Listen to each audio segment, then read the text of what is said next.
Ok, aujourd'hui nous parlons de tes trainings physiques. Le training physique, ça va vraiment être question de discuter, de travailler sur euh, les positions. C'est-à-dire que en tant qu'acteur de cinéma, tu as ce qu'on appelle la scène. Dans la scène sur le plateau, il y a un espace, que ce soit à l'intérieur, à l'extérieur, dans une pièce, un bureau, une chambre, un salon, dehors, dans un parc, peu importe.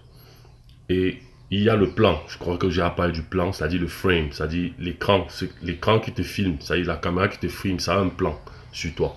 Maintenant, sur ce plan-là, il y a une position où le personnage sera. Parfois, il va rester totalement du début à la scène, du début à la fin de la scène, dans cette position, où il va se déplacer. Et lorsqu'il est dans cette position-là, euh, bien sûr, la majeure partie du temps, c'est le réalisateur qui va te dire où est la position, où est-ce que tu dois être dans cette position-là. Euh, c'est le réalisateur qui te dira parce que c'est lui qui fabrique le film. Donc, tu as cette. On va parler des positions, des différentes positions pour un acteur de cinéma. Euh, et on va parler des différentes poses. On va parler des poses. Parce qu'une fois que tu es sur la position, maintenant, position veut dire différentes choses. Parce que position, c'est quoi? Ça peut être, tu peux être debout, tu peux être couché, tu peux être allongé, tu peux être accroupi, tu peux être, on va entrer dans les détails de ça plus tard, mais voilà encore les positions. Donc, il te présente la position sur l'espace dans lequel tu dois être.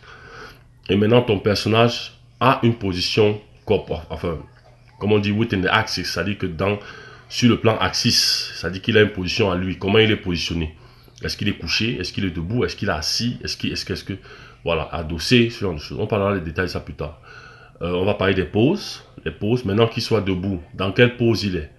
Est-ce qu'il a les mains croisées? Est-ce qu'il a les pieds croisés? Est-ce qu'il est penché? Est-ce qu'il est penché vers l'arrière? Penché vers devant?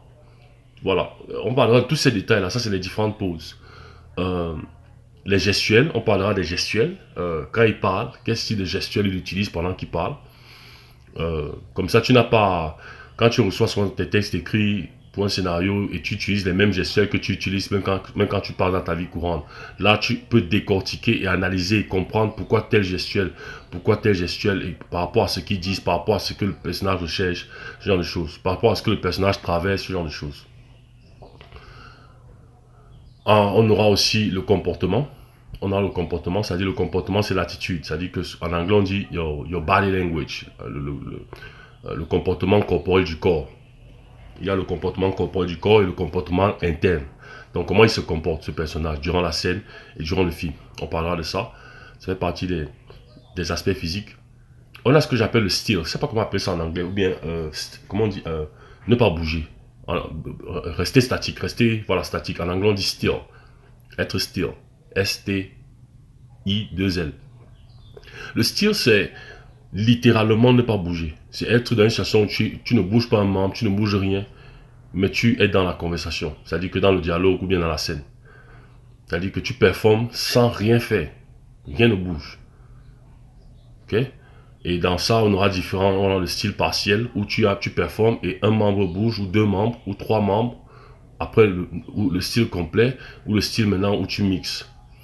Et on va parler du mouvement. Le mouvement, c'est quoi? Le mouvement sur place, c'est-à-dire que quand tu es assis, est-ce qu'il est assis, est-ce qu'il bouge?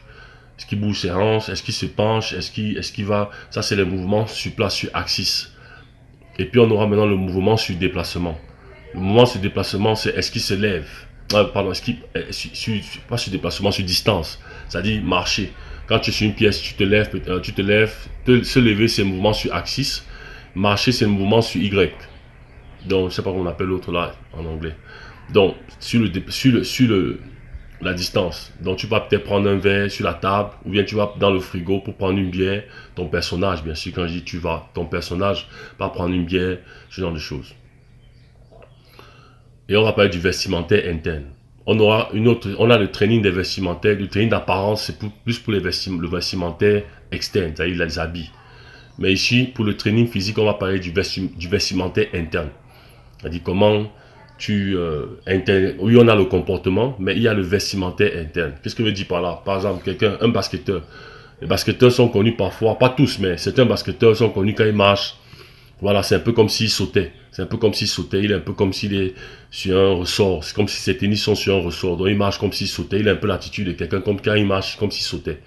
Donc il marche, même quand il part, il est un peu comme s'il bouge. Voilà, un basketteur, je prends un exemple.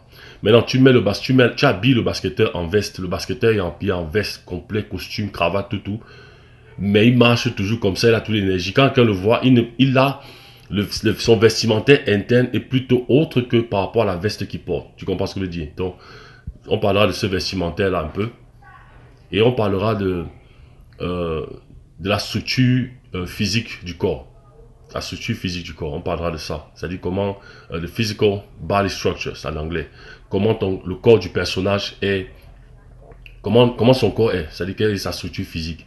Est-ce qu'il est costaud? Est-ce qu'il est mince? Est-ce que... Et les trainings de ça, comment tu fais pour avoir le corps du personnage? Discuter avec le réalisateur. On parlera de tout ça, discuter avec le réalisateur avant. Quand tu lis le script, qu'est-ce que le corps, est-ce qu'il y a assez d'informations qui te disent comment est le corps du personnage? S'il n'y en a pas assez, discuter avec le réalisateur. Ici, il te donne les options entre toi-même, tu peux trouver quelque chose, tu peux maintenir ton même corps, ou bien se dire, ok, il peut être comme ci, comme ça. Toi-même, tu peux faire des propositions en fonction de ce que tu as lu sur le script et le scénario. S'il est mince, maintenant, le training peut-être de travailler pour obtenir ce corps-là. Ceux qui vont faire les films d'action, il faut être en jambes, il ne faut pas aller se blesser, donc il faut travailler son corps, travailler ses muscles, être prêt, travailler ses articulations, faire du sport, voilà. Les films d'action pour avoir les muscles à l'extérieur, ce genre de choses. Voilà, donc il faut être prêt. La nourriture, discuter de ça et maintenir ça durant le film, durant toute la procédure du film. Si c'est 6 mois, ne pas manger certaines choses, ce genre de choses. Ça sera même dans ton contrat. Tu auras ça dans ton contrat quand tu vas travailler. Donc, voilà, et c'est tout. Donc, c'est tout pour ce training. Donc, c'est un peu ça. C'est un training très, très, très important. Très, très important. Parce que là, sur les déplacements, sur les mouvements, ce que tu fais, tu ne fais plus rien au hasard en tant qu'acteur de cinéma. Surtout dès que tu deviens un personnage, tu ne fais plus rien au hasard, tu ne lèves pas le bras. Bon, c'est pas tout film. Il y a les films, comme je vous l'ai dit, il y a différents genres de films. Il y a les films où tu pourras mixer, où tu pourras voir tes mouvements à toi qui reviennent dans la peau du personnage, oui. Mais il y a des films où toi-même, le degré d'étude que tu as fait sur le personnage et que tu comprends, tu es capable de vraiment, chaque mouvement que tu fais est réfléchi, a été étudié, tout ce que, même quand tu performes ou tu dis, même quand tu, tout. Donc, ça sera un peu ça. Comment dire, c'est une partie, c'est une section très importante ici pour le développement de ta carrière, enfin, de tes aptitudes en tant qu'acteur de cinéma. Ok? Voilà, on est arrivé à la fin de cette vidéo. Si tu es arrivé jusqu'à ce niveau en termes de voir nos vidéos, ça veut dire que tu prends franchement au sérieux ta carrière d'acteur de cinéma et je t'en félicite encore. Si tu as des questions, envoie-moi un email à mon adresse acteurcamerounais@gmail.com. Tu peux aussi trouver cette adresse sur la partie description de la vidéo. La prochaine fois qu'on se verra sur cette section de training, de training physique d'acteur de cinéma, ce sera par rapport à créer tes fichiers de training physique dans tes clés USB et disques durs. Ceci dit, je te souhaite une excellente journée et je t'attends pour explorer la prochaine vidéo.